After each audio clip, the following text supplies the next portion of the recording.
क्या पश्चिम बंगाल की राजनीति में बड़ा उलटफेर होने वाला है? क्या ममता बनर्जी की चौथी बार सत्ता में वापसी की राह में नया मुस्लिम फैक्टर सबसे बड़ी चुनौती बन चुका है? और क्या असदुद्दीन ओवैसी और हुमायूं कबीर ममता का खेल बिगाड़ देंगे? आइए समझते हैं बंगाल की सियासत का ये नया समीकरण। पश्चिम बंगाल में ममता बनर्जी एक बार फिर सत्ता में वापसी के लिए पूरी ताकत झोंक रही हैं, लेकिन इस बार मुकाबला सिर्फ भाजपा से नहीं है, बल्कि उनके अपने ही पुराने साथी अब उनके खिलाफ मोर्चा खोल चुके हैं। हालांकि चुनावी सर्वे में तृणमूल कांग्रेस अब भी आगे दिखाई दे रही है, लेकिन जमीन पर समीकरण तेजी से बदल रहे हैं।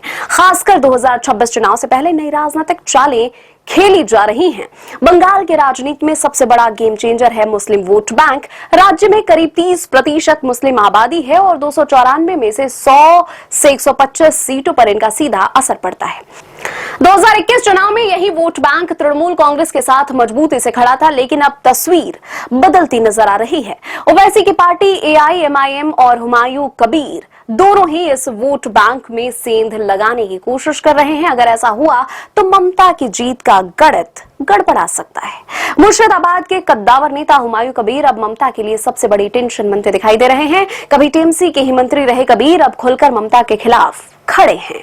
उनका स्थानीय प्रभाव इतना मजबूत है कि मुर्शिदाबाद जैसे जिलों में वे सीधे टीएमसी को नुकसान पहुंचा सकते हैं। दिसंबर 2025 में बाबरी मस्जिद के शिलान्यास के दौरान उनके समर्थन में भारी भीड़ जुटना इस बात का संकेत है कि वे मुस्लिम वोटों में पकड़ बना रहे हैं।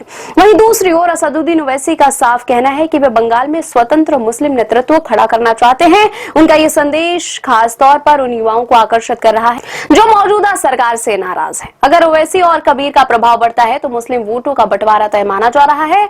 अब सबसे बड़ा सवाल ये है कि इस पूरे खेल का फायदा किसे मिलेगा?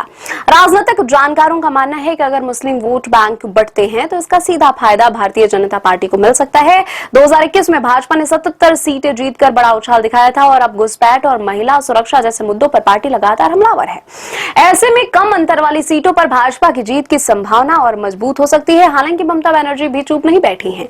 वे इस पूरी लड़ाई को बाहरी बनाम स्थानीय और वोट कटवा की राजनीति बताकर जनता को सीधे साधने की कोशिश कर रही हैं।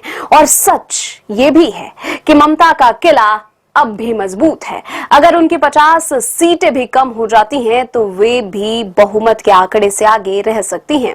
तो क्या बंगाल में इस बार सियासी समीकरण बदलने वाले हैं? क्या ओवैसी और कबीर ममता के लिए बड़ा खतरा बनेंगे या फिर ममता एक बार फिर सबको चमका देंगी? फिलहाल 2026 का चुनाव बंगाल की राजनीति का सबसे बड़ा दिलचस्प मुकाबला बनने जा रहा है।